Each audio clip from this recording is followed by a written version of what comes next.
Don't forget, you can reach the latest episode of Potomac Watch anytime. Just ask your smart speaker, play the Opinion Potomac Watch podcast.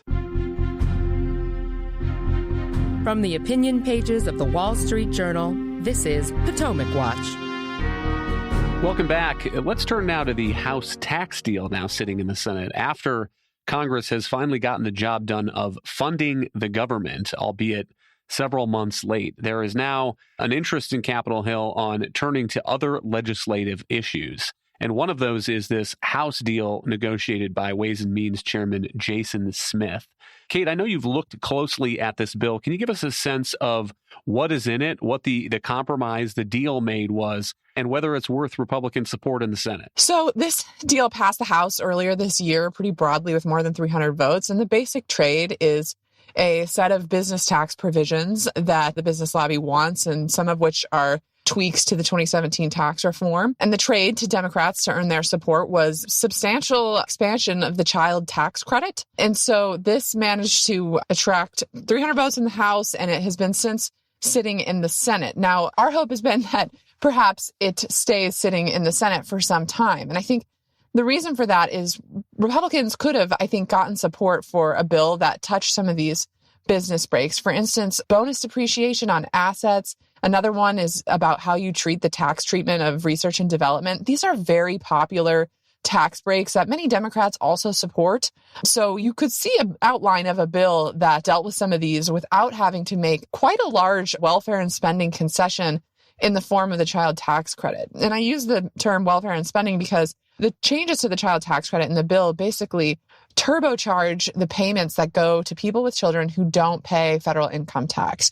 So it's really not best understood as a tax bill. It's a expansion of an income transfer just run through the tax code. And I think that that is a mistake for Republicans. I don't think they'll get political credit for it in this election year to the extent voters even notice it. I think Biden would get credit for it. But I also think it would lay more groundwork for Democrats to get across a universal basic income. It basically attenuates how that credit tries to connect work with benefits. So I think it's a bad precedent, and I don't think Republicans were able to get the better end of the deal here. Now, the good news is there really is some heartburn in the Senate among ranking member on the Finance Committee, Mike Crapo, and others who have concerns about the bill. And I think that's why you've seen it stall out in the Senate. And I think it's going to be difficult to pass over the next few weeks. Kim, do you agree with that assessment? And one thing I would also underline is the context here, because most of the 2017 tax cut package is expiring here in the next couple of years, 2025.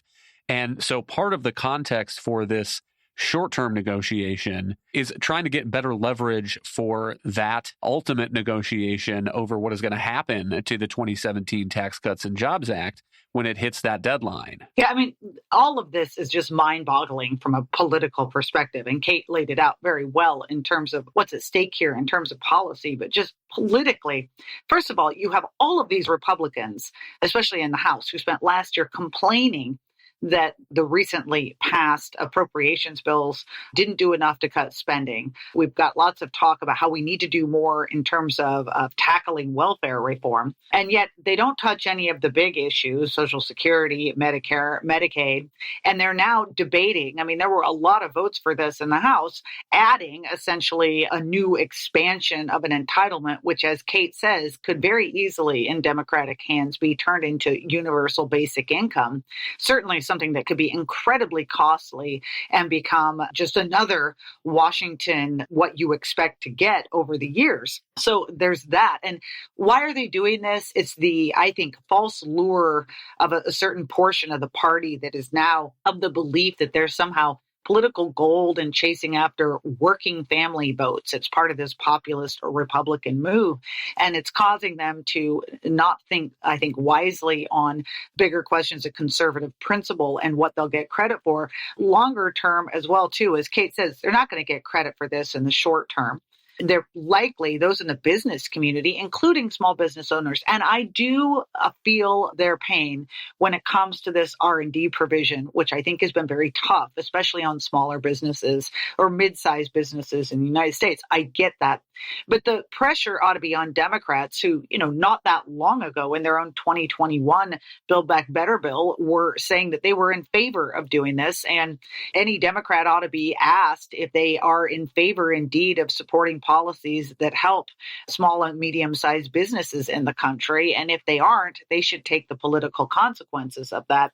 I think in the long term, there are also questions about whether or not this doesn't hurt businesses and that it encourages more people to come off the working rolls at a time when businesses are struggling to find enough workers. So generally, politically and from a policy perspective, a very bad idea. And even listening to those who are supporters of it, I've been failing to understand where they think the political upside is. Thank you, Kim and Kate. Thank you all for listening. You can email us at pwpodcast@wsj.com. If you like the show, please hit that subscribe button, and we'll be back tomorrow with another edition of Potomac Watch.